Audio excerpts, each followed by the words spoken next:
The opinions expressed in the video you are about to see are solely those of BoatTest.com and its test captain. Today I'm on the 185 BR from Bowrider. Now this comes from a company that's well known for making price point boats, but they're also well known for making boats that can get as much performance out of minimum horsepower. And when the engine costs half as much as a boat nowadays, that's pretty pivotal. So today I'm going to take it on a full test with a 135 horsepower 3-liter engine and see how she performs. For BoatTest.com, I'm Captain Steve.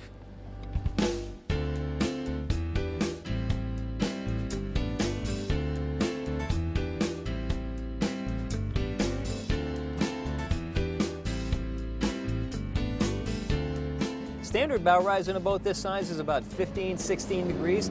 The Bowrider 185 BR had 12, 13 degrees. Brings the bow up just below the horizon, so I lost zero visibility. And speaking of visibility, I also like how I'm looking through the windshield instead of looking right at a windshield frame. That's a nice touch. And of course, sitting up on the bolster, I'm well above the windshield. Trimming the 185 BR is very straightforward. Get it up on plane, start adding trim. You'll notice the spray going from about the helm area back to the stern quarters, and you'll feel a boost in speed behind you. You want to bring the trim up to just about the 1/4 mark on the trim gauge. If you go any higher than that, you'll start to get a little bit of a bow oscillation. If you keep bringing up it a little more, you'll ventilate the propeller. And of course, you're going to want to bring the trim back down before you start doing any maneuvering. You know why you're not going to be taking this boat offshore and putting it into heavy seas? Jumping wakes of another boat and putting it into light chop is very revealing, and it showed me that the boat is a very dry riding boat. I tried getting spray to come up on the windshield and was not able to. Putting the 185 into a power turn, and you're going to find that you're still in complete control and you're not going to be throwing everyone and everything over to the side of the boat. It's a very nice, easy handling boat. And notice how we just bleed off speed to make it even more docile. I like the fact that Bowrider offers a bolster on their captain's seat, but I like to see it come back a couple of degrees just so that it stays up a little better. I find myself struggling to not drop down on it. Great how Bowrider finally did away with that faux wood panel and went with a plastic but brushed aluminum look panel with a non-glare backing, still with the Faria gauges and chrome bezels and full instrumentation. Usually on a price point boat, you'll only see 2 gauges, one for speedometer and one for tack. They also made a small recessed area right here just for putting stuff.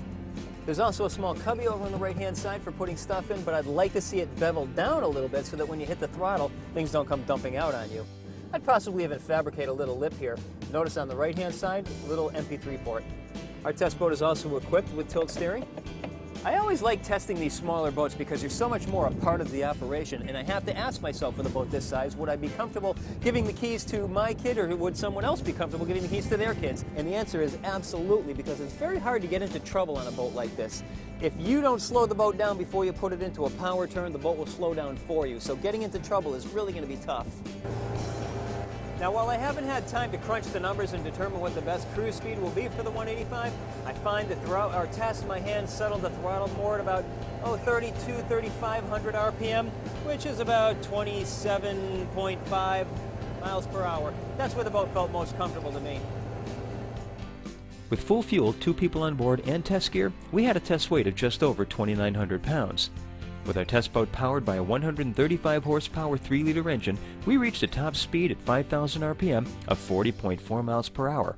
At that speed, we were only burning 10.5 gallons per hour while getting 3.84 miles per gallon for a range of 97 miles. Pulled back to a more economic cruise setting of 3,500 RPM, and we were running at 27.5 miles per hour while getting a 5.8 gallon per hour fuel burn. That translates to 4.78 miles per gallon and a range of 121 miles. We reached planing speed in only 3.8 seconds and accelerated through 30 miles per hour in 8.6 seconds. Well, that's our look at the performance and handling of the 185 BR from Bowrider. For BoatTest.com, I'm Captain Steve. We'll see you on the water.